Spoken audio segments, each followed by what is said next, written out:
Dictation start. महोदय, यदि वह सफल हो जाता है तो राष्ट्रीय राजमार्ग संख्या 1 को अवरुद्ध करके कश्मीर घाटी और लद्दाख के बीच संपर्क खत्म कर सकता था। पाकिस्तानी योजनाकार चाहते थे कि भारत को सियाचिन ग्लेशियर छोड़ने और कश्मीर पर बातचीत करने के लिए मजबूर किया जाए, लेकिन 1984 में ग्लेशियर पर कब्जे के बाद से आज तक भारत उस पर कब्जा जमाए हुए है। कारगिल युद्ध के बाद दोनों में से कोई भी पक्ष दुनिया के इस सबसे ऊंचे युद्ध क्षेत्र को छोड़ना नहीं चाहता है। पाकिस्तानी लेखक तारिक अकील के अनुसार सैन्य मामलों की सीमित जानकारी होने के कारण नवाज शरीफ भारतीय सेना की पलटवार करने की क्षमता से वाकिफ नहीं थे।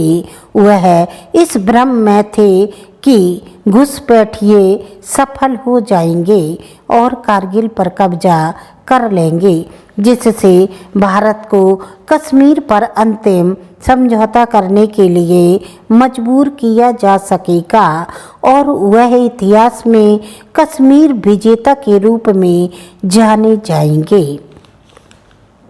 पाकिस्तानी योजनाकारों ने मान लिया था चूंकि पाकिस्तान परमाणु शक्ति संपन्न है, इसलिए भारत अंतर्राष्ट्रीय सीमा पर कोई बड़ा कदम नहीं उठाएगा।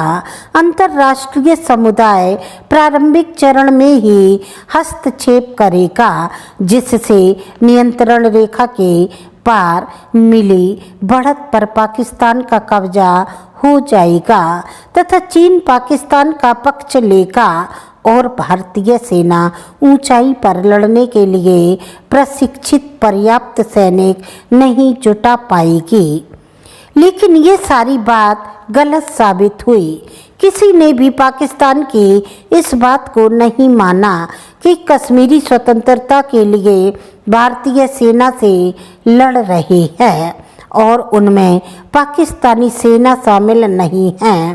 तत्कालीन अमेरिकी राष्ट्रपति बिल क्लिंटन ने नवाज शरीफ को आदेश दिया कि वह सभी पाकिस्तानी सैनिकों की भारतीय चौकियों पर से वापसी सुनिश्चित करें। हालांकि कारगिल युद्ध ने छोटे पैमाने पर और सीमित भौगोलिक सीमाओं के साथ ही दोनों देशों में गहन सामरिक विश्लेषण को प्रेरित किया।